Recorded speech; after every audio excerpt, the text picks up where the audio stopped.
Hey guys, it's me, Capricorn. I am here to do a Q&A. You asked me some questions via my Instagram stories and I chose 5, well actually 6, so we'll say a bonus question of them to answer for you. So I have 2 other Q&As I've done before. If you go through my YouTube, you can find them.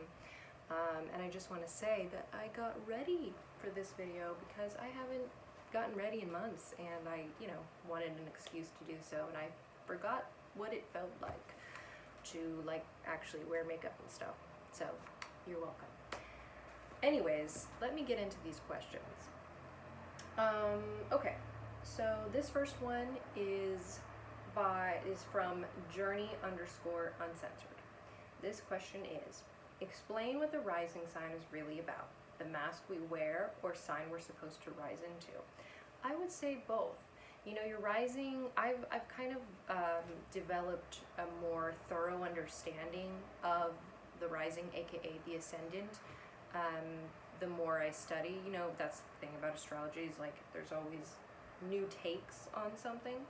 But I do feel like I used to think the rising wasn't super important, but it actually really is, because it's not just what you're perceived to be, the way you look, the way you come off, which that is very much a part of it, but it is also sort of what you're supposed to rise into, like this person said, or what you will rise into. It's because if you think about it, the way you're perceived by people plays a major part of your life and who you are.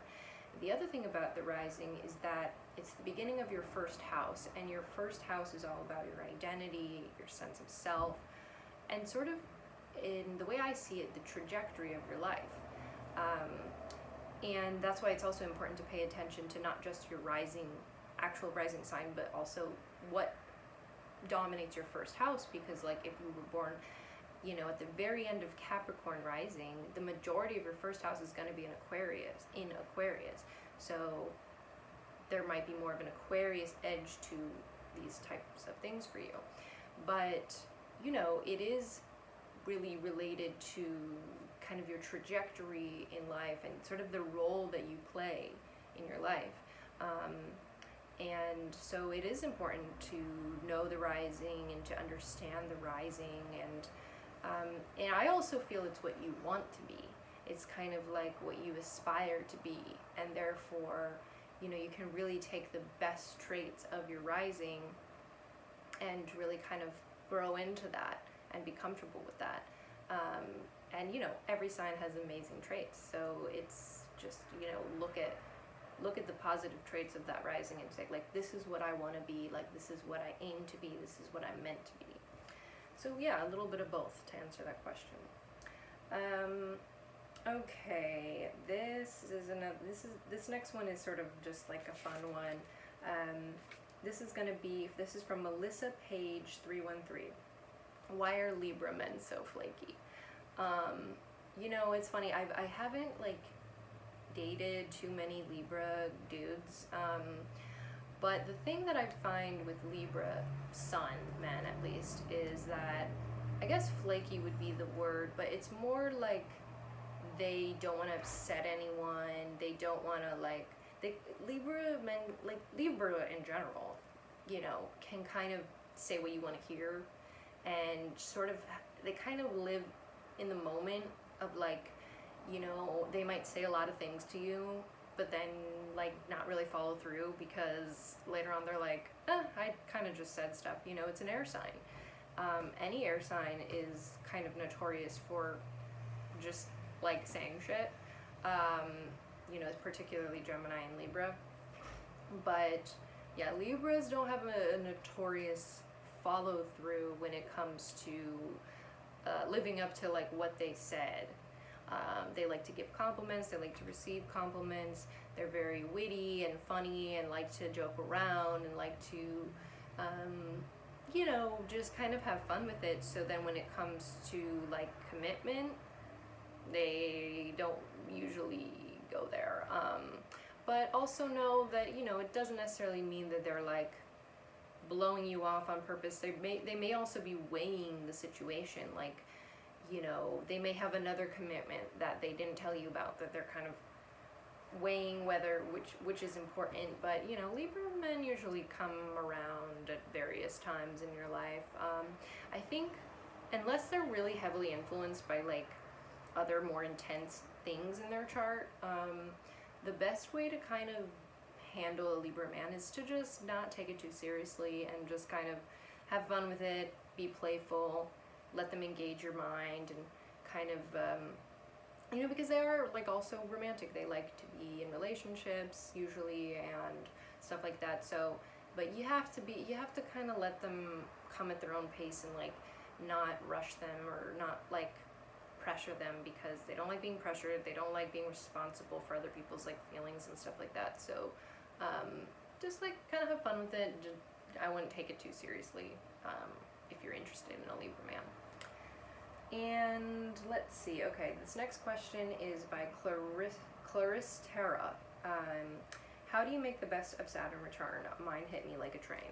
So I'm just getting out of my full-on Saturn return. I had 3 technical Saturn returns because of the retrograde, which kind of more technical, don't need to get into it, but yeah, a lot of times if you have your Saturn return, you'll have it a couple times.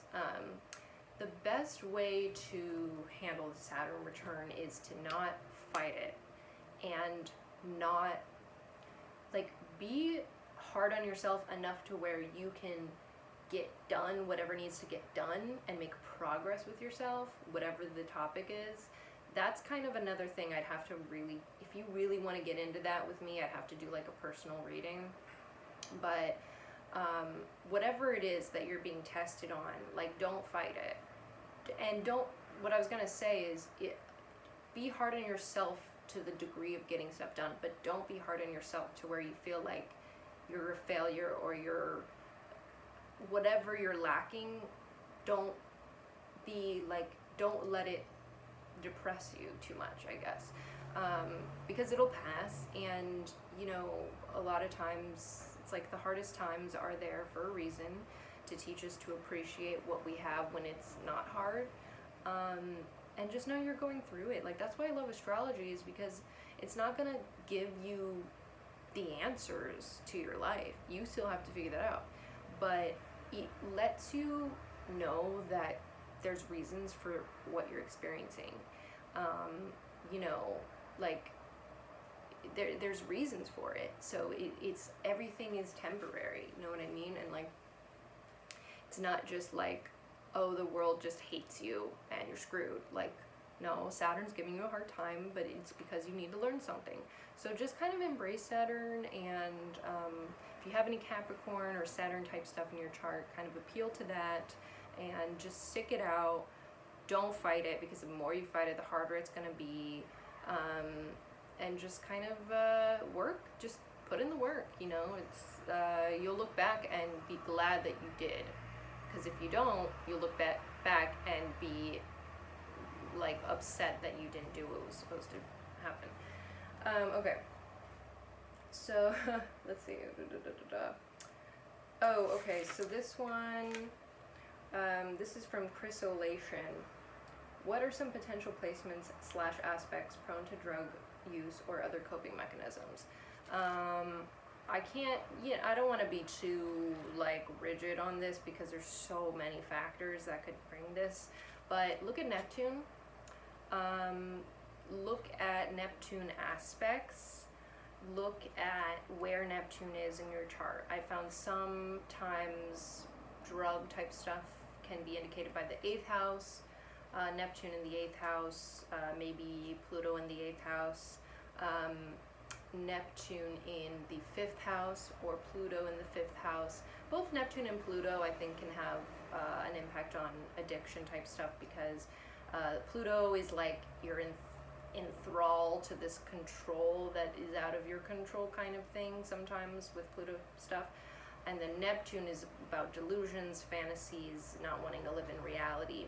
So I'd say 5th house, 8th house, 12th house, definitely. And that could even apply to like Sun, Moon, you know, Saturn, all types of 12th house stuff. that can be a problem with drug use because you have the need to escape from reality.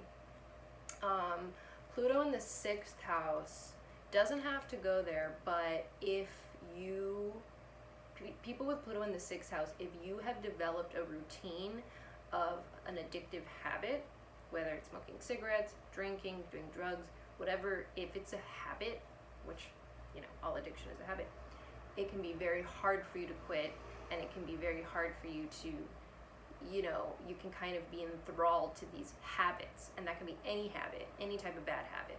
So yeah, 6th house, 8th house, 12th house, those are all notoriously difficult houses. And I would also say Pluto or Neptune in the 5th house. Okay, here's another, I think I have 2 more. Yeah, 1 and 2. Okay, I'm gonna do this one, which is by Flowers in May 86. This says, Pluto and Venus conjunct in Scorpio. Is it bad? So I know a few people that have Pluto and Venus conjunct in Scorpio, obviously because I have like Moon and Ascendant conjunct, and Pluto and Ascendant conjunct in Scorpio, so I attract a lot of that. But there's a lot of it because, you know, Pluto is in Scorpio for like up to 20 years around our generation. And so many people who have Venus in Scorpio also have it conjunct Pluto. So it kind of doubles the intensity of that placement, because Scorpio is naturally ruled by Pluto and really just intensifies the idea of love for you being an all-transforming experience. When she says, is it bad? No, it's not bad. It's intense. You know what I mean? It's like, you might have relationships in your life that are like just wow, that other people are like, oh my god, how did you handle that, you know?